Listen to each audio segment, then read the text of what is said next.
सांगली जिल्ह्यातील पूरग्रस्त ब्रह्मनाळ या गावात उद्भवलेल्या पूरस्थितीमुळे अनेकांचे संसार उघड्यावर पडले।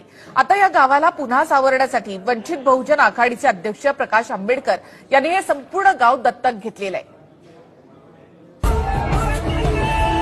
सांगली कोल्हापुरातल्या प्रलयात जिथे बोट उलटली ते ब्रह्मनाळ गाव वंचित आघाडीच्या प्रकाश आंबेडकरांनी दत्तक घेतलंय।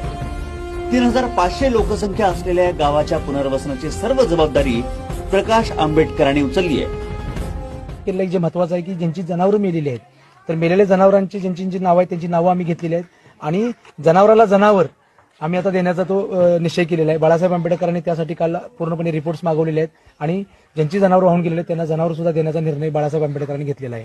हे एक सगळ्यात महत्वाचं काम बाळासाहेब करतायत या पुनर्वसनामध्ये। आणि ज्यांची घरं जमीनदोस्त झालेली आहेत, ज्यांच्या घराच्या भिंती पडलेल्या आहेत, तर त्याच्यासाठी येत्या 22 तारखेला या ठिकाणी बाळासाहेब आंबेडकर 4 इंजिनियर पाठवतात।